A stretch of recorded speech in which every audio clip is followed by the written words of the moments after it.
pa rin natatagpuan ang dalawang bus na may sakay ng mga empleyado ng minahan na natabunan ng landslide sa Davao de Oro. Ininspeksyon naman kanina ni Pangulong Bongbong Marcos ang lawak ng pinsala. Nasa frontline ng balitang yan si Rainiel Pawid.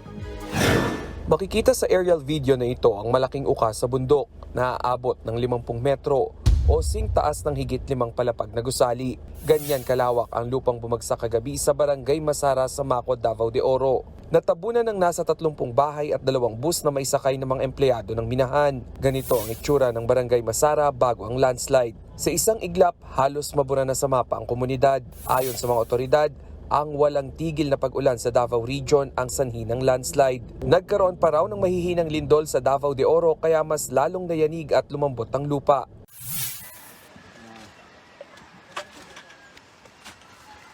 Wala na?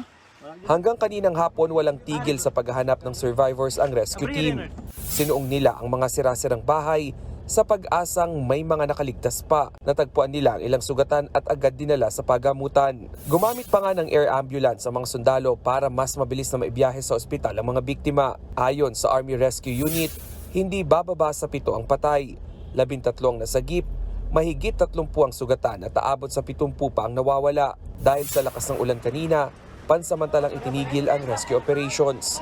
Ang mga residente sa barangay Masara at 3 pang karatig barangay nananatili muna sa evacuation center. Pagdating doon ng aming team, nadatnan namin ang mag-asawang Giovanni at Christy May Alberto.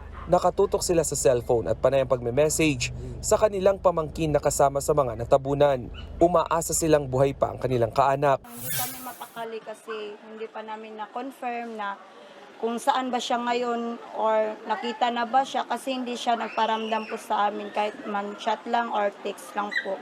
Dito naman sa Barangay Elizalde Health Center kung saan dinadala ang mga nahukay na bangkay,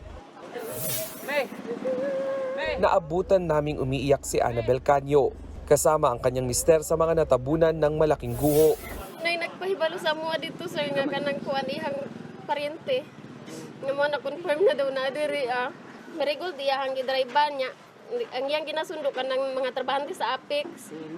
Nangako naman si Pangulong Bongbong Marcos na uunahin ang pangangailangan ng evacuees gaya ng relief goods, pansamantalang tirahan at learning space sa mga estudyante. Kanina nagsagawa ng aerial inspection ng Pangulo para makita ang lawak ng pinsala sa bayan ng Maco. Nagbabalita mula sa frontline, Rainiel Pawid, News 5. Mga kapatid, Ed Lingaw po, maging maalam at may pakialam sa mga napapanahong balita sa ating bansa. Para sa mas malalimang pagtalakay at paghimay sa mga issue at headlines, tumutok lamang at pag-subscribe sa social media pages ng News 5.